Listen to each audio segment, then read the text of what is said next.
Today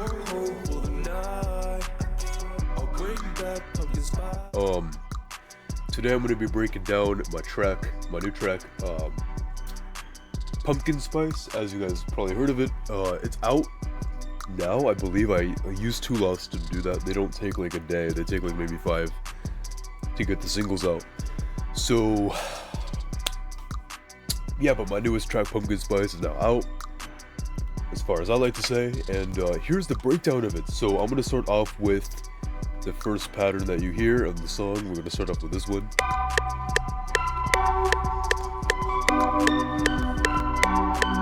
All I really did for this wasn't really too much. I kind of had some like MIDI start here. So we got a D, we got a C, we got a G. Basically that kind of chord progression. We got this bass line down here. And then we have these two. This one right here, which kind of adds to the chord here. Yeah, and then we have the which sounds like this. So the sample here, actually, oh wait, okay, so the problem is the sample is the name of where I live. That alone will not help you out. I'm just gonna say that. That's awful. Because the actual sample is that. So I don't know if you knew this, but the whole sample actually sounds like... Let me get this for you. Where's my file explorer? Oh, here it is. Okay, the actual sample, the full sample is... Right, what the f... Bro, what? Okay. Anyway, so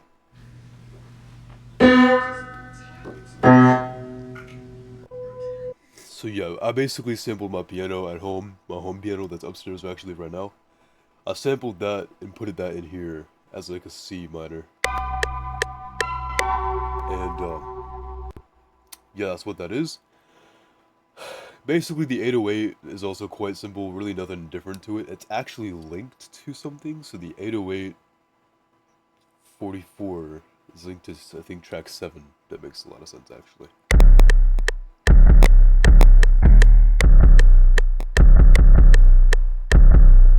So basically, that goes through track 7, which is running through a little bit of a peaker, like a little bit thing on the mixer here. It's like going up a little bit.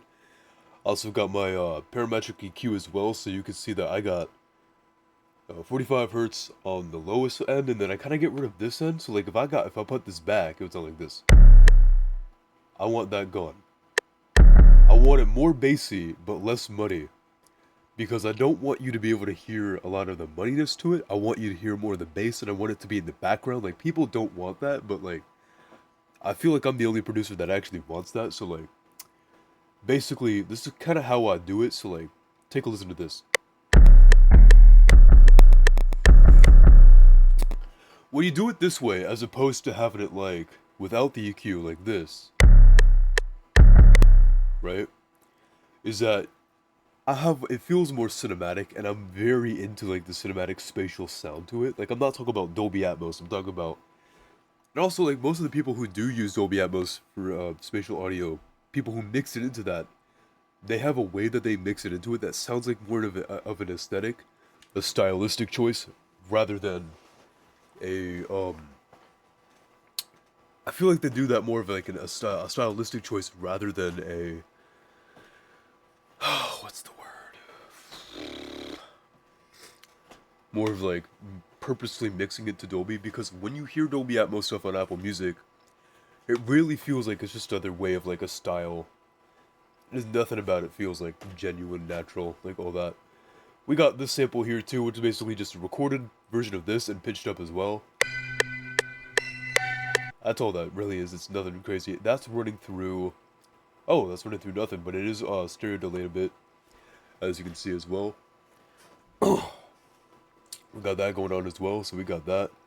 And then I basically have an open hat that I reversed for the start. Oh, and then we have this part right here. This runs throughout the whole song basically. This is just a reverse part of the higher one. And it basically adds more like traction to the main two.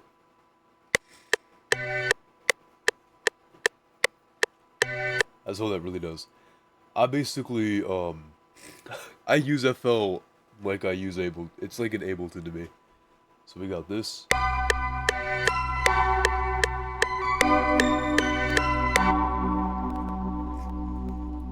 Really, genuinely, it's nothing crazy actually. And then we also have this as well.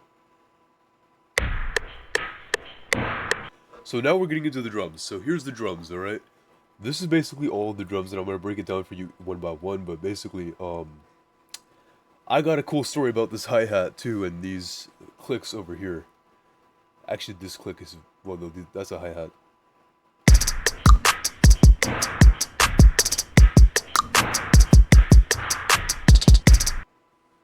So basically, this one, actually, let's add the 808.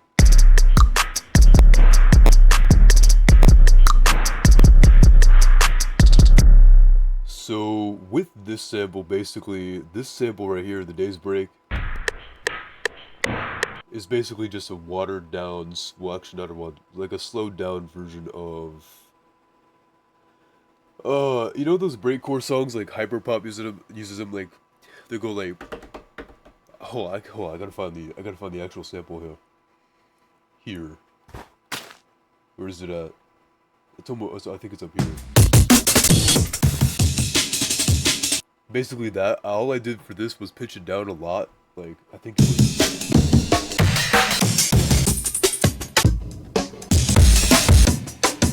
It was one of these, it was Day's Break. Yeah, that's what it's called, hold on. Day's Break, is it not here? That's the one, that's the sample right there, and I pitched it down a lot. And so now let's get into the hi-hats, because this is my favorite part. I just want to get this part out of the way. So this part, the hi-hats, I'll basically, with the hi-hats, I actually kind of add these three down here by going into three-step and positioning them that way, and then just kind of going out. But this basically, this sound, take a listen. It sounds like a natural, like, normal hi-hat. You don't hear this sound before. I actually, you haven't heard this sound before. You don't hear this sound anywhere else. But the thing is about this sound is that I use this sound, like I did, so this is how I made the sound. I was like, with my mouth. This sound was made with my mouth. So, and then for this sound I did this. Yeah. That's literally my mouth that did that, twice. It happens. But here's these together.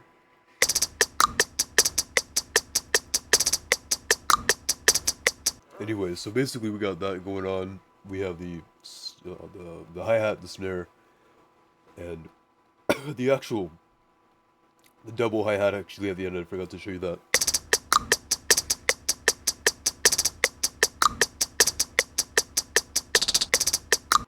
So yeah, these were positioned, I think these were, yeah, pitched down a little bit. They weren't crazy pitched down, but they were definitely pitched down a lot. And then we just add the kick as well. So the kick is basically just your average rack master rack kick.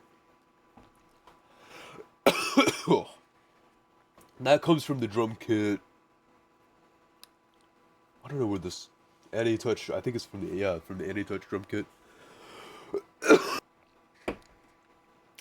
That's basically what it is.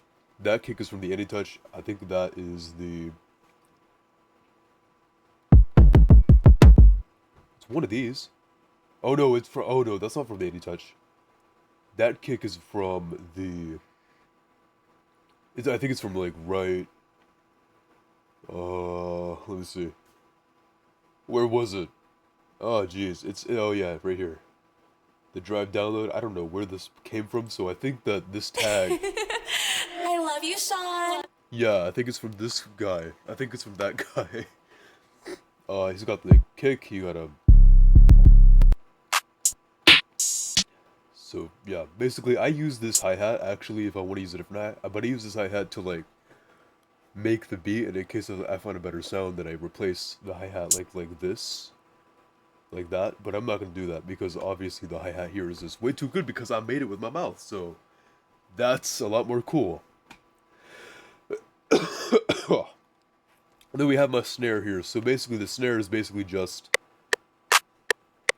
yeah, really nothing. It's not even being fed through anything, I don't think. Yeah, no, it isn't. It's just literally just a clap. No effects here, no nothing. But, so that's the percussion. That's really all that is, as you can see.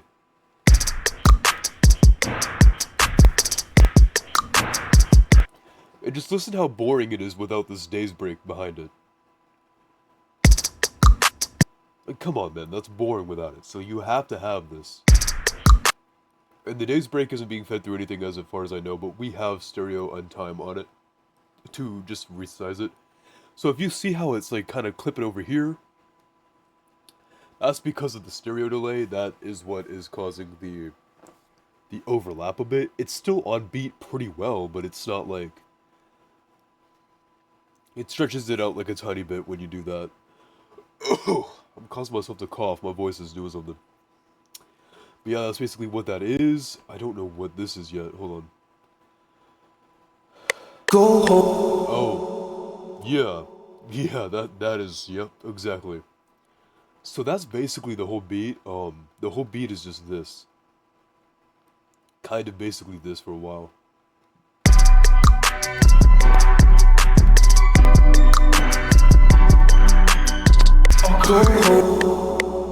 So here's some of the vocals as well. We got some of the stuff. Go home for the night, obviously. We got the yeah down here. That's being ran through Transit. If you are actually, you might not be familiar with this thing because this just came out like a week ago. Transit with Andrew Huang. And actually this one is a Andrew Huang transition as well. So what this plugin does, and I bought it for half the price because it came out like right now, and I was like, I really want to try this. So I was like, I did. So I didn't actually know about Baby Audio stuff, but they have a lot of really cool plugins I also know about that I haven't bought yet, but they're really good. I love Baby Audio, they're really good stuff. So Baby Audio, and Andrew Huang made a basically this thing. So basically what this does is you can have transitions, so this will be controlling it. What you would do for this transition, if you were just like doing something else like instrumentally, you would have like a fader or like an automation. Yeah, an automation. And this would be what you automate, their control, that would control all of this. So basically this software eliminates having to have multiple other plugins, but at the end of the day, this you can't like load your own personal plugins into this yet, as far as I know. But that is a really interesting thing that they got going on. So we got the OTC, we got AutoPan, we got it basically is everything that like comes with FL Studio, but it's like it's different in a way because all of this stuff can be completely customized to make effects too. Like this is basically the reason why I bought this is because it gives off the similar vibe that Looperator has. Looperator is not really like this. It's basically these same effects, but you can use them to make loops. It's more of like a resampling type software. But if you know what Looperator is, if you heard of it, really good stuff. Very underrated in my opinion. I never hear about Looperator, but I found out what it was because this guy was making a Mario Judah type beat, and it was like, I think this is what he was doing.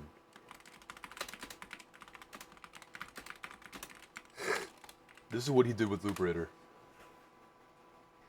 It's really neat. Let's see.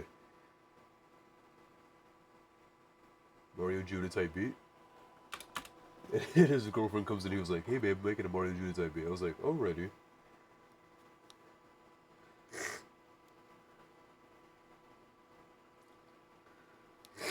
But yeah, basically this is kind of very similar to that in a way.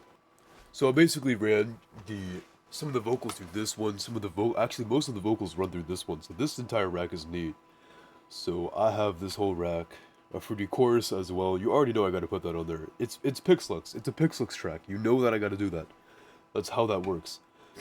So let's kind of get into the vocals right now. Get into like the nitty-gritty of the vocals and just kind of get it into perspective for the first one. So we got I'll go home for the night. Or bring back pumpkin spice, yeah. Only if you talk nice. Girl, you're crazy for one night. Ooh, ooh, that is a lot. Okay, that is a lot to take in. So I played way too much on the first time, so let's not do that. But basically, let's not do that either. Go home for the night. Or bring back pumpkin spice, yeah. Only if you talk nice. So this reverb right here actually does interesting stuff. So basically, this goes. Nice. Girl, you're crazy for one night. Nice. Girl, you're crazy. Basically, what that does is it actually runs this thing. So we have basically automation on the thing here. Just kind of add some character to it. That's how I felt about it. And then I basically have all that vocal going on here. So I'm gonna add the actual. Let's do the whole chorus. Basically, you can see what I got going on here. Nice. Girl, you're crazy for one night. But yeah, basically, when I sing, I could really go high like that. Going crazy for a night. Like I could do that if I wanted to do that, but I usually shouldn't. I should actually stop doing this because this is not good for my voice. But basically, it adds a lot of things. There's a little block here, but I love the way I hate it, love the way it takes. Put it right now. So I actually like purposefully right here. I actually in this part I actually purposefully did my normal voice, like I was like, love the way you hate it, love the way it tastes, like that, and kind of just give it, in my opinion, it kind of gives it just like more of like, it shows like, oh, this guy's voice isn't actually this high, but also he's trying to make it and use this high voice to an advantage to make a really cool master. I don't know, that's just kind of the vibe I get from that. I love the way I hate it, love the way it tastes. But we're gonna focus on all this right now. So let's see. 6 feet under right now, buried down in my.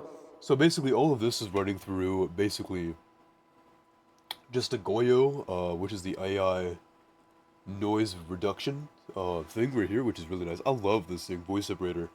This is an AI, by the way, but it basically just gets rid of all the background stuff.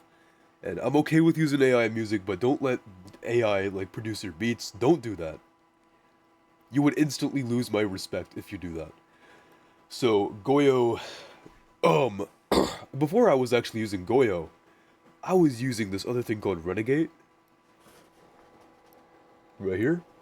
This thing is basically the same thing that, what's his name? Brackens uses on his vocals, but I don't like this. Basically, this is it's a lot more harder to remove. It helps with the background noises. Of course it does, yes.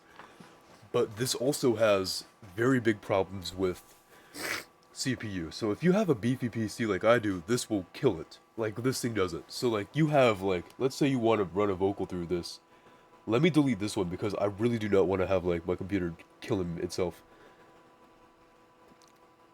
But it's a really good thing to use if you have like a Mac. I'd say maybe a Mac would use this because no PC I've had.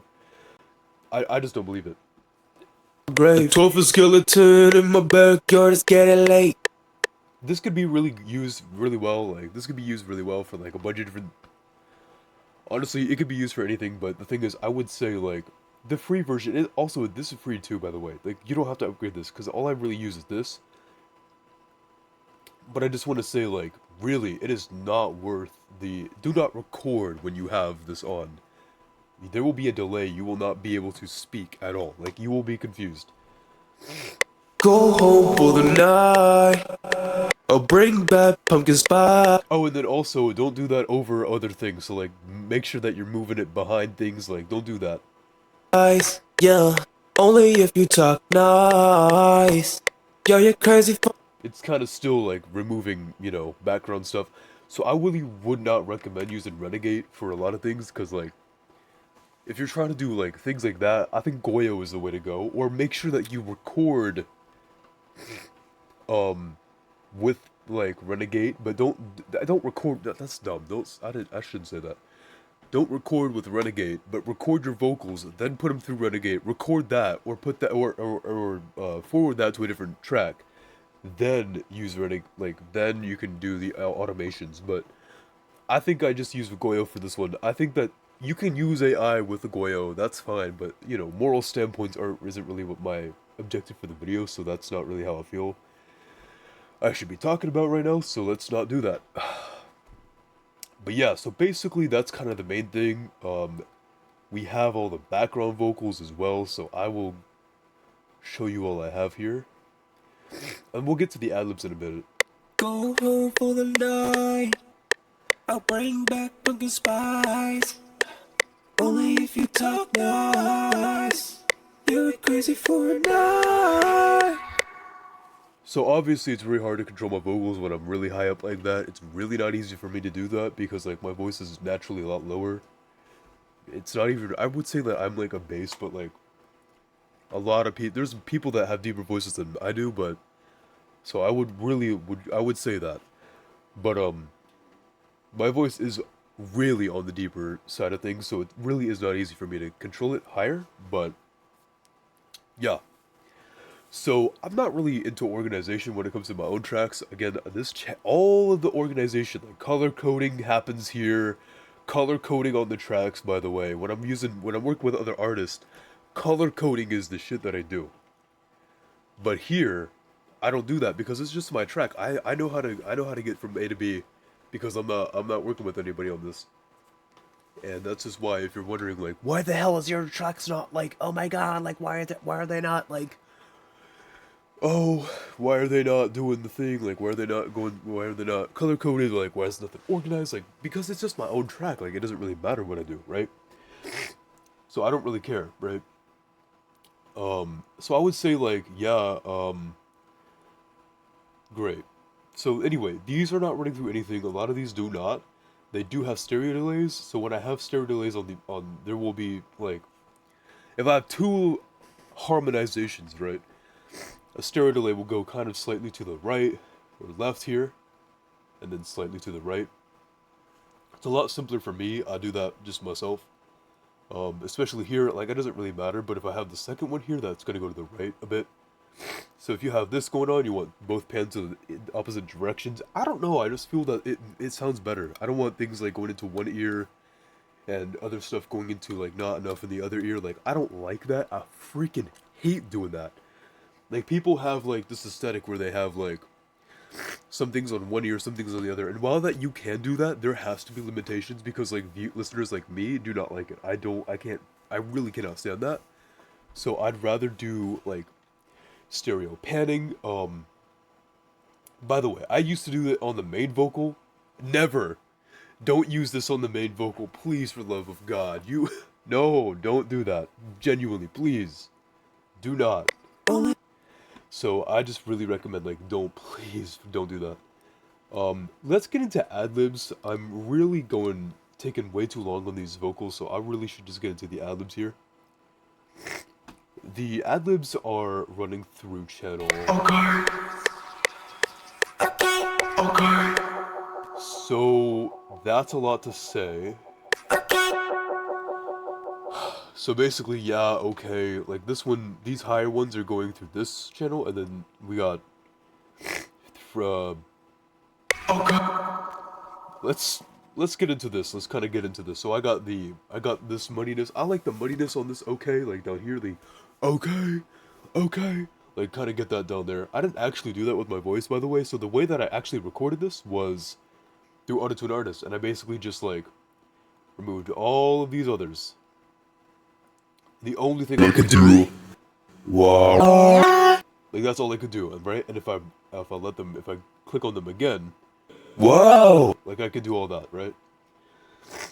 So that's kind of what I did for that effect, and I would just kind of do this, right? Okay. Like I would do that, right? But it would pitch it down a little bit. I don't know how it did that, but it was neat. So I kind of went with that, and I really like the way that it sounds, and then added some muddiness to it. Ran that through two transits, so I got this one right here that does the, Okay. basically the delay, the flanger, I guess. whatever you want to call that. And then we have this other transit here. Okay.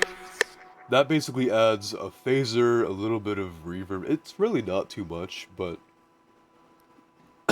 it kind of has it adds some spice to it. Okay. And then obviously I add my muddiness as well to it, so yeah. The really last thing that I need to go over this, not really the last thing, but I would say that it should be the last thing, because there really isn't too much else, is we have these things, obviously.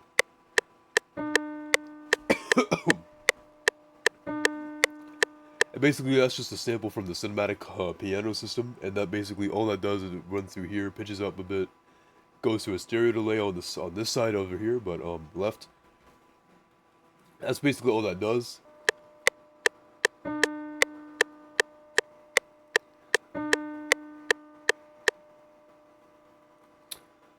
That's basically all that does. It goes as well here. Don't mind this, that's not in the actual master, but yeah. So I have this other one here that I pitched down a bit. Or actually, I have it over here. Yeah, so here it is. I basically pitched down this sample and add a little bit of an ARP going on with the same sample as well, just to kind of add some more spice into it, just so that it doesn't feel like fuckery and shit, like, you know what I'm saying? Because I really didn't want the sample to feel like it was like the same the whole song.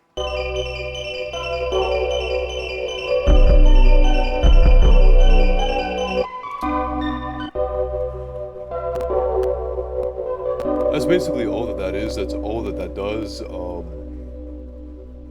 Yeah, that's basically what it is, and pretty cool sound right there.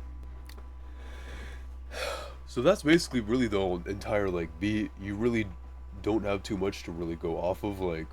I could face like you, fuck a booster. You can play at the plywood, but you're never gonna get this as a whiteboard. All you gotta do is say for the title out. Basically, I did the same thing with these vocals too, by the way, right on their channel too, and recorded them like this. So in this thing, you got just bypassing the F. All I did for this was the same thing. Plywood. Basically just doing that same thing. It's just an interesting little quirky thing I did. I don't know why. It was funny though. Oh. That's about to do it. I think that's about to really kind of do it. That's all I really did too much. I don't really use a lot of MIDI, but I like MIDI for more of like, I don't like MIDI drums. That's just not how I roll, but I do roll that way sometimes. I will usually do that for like hi-hats, but for this instance, I tried it out not doing that with hi-hats, and I felt a lot more confident in that. And again, I think MIDI drums are good, but I don't really like having to like make new MIDI tracks. And that's just kind of how I feel about it. I think the music is actually really good though.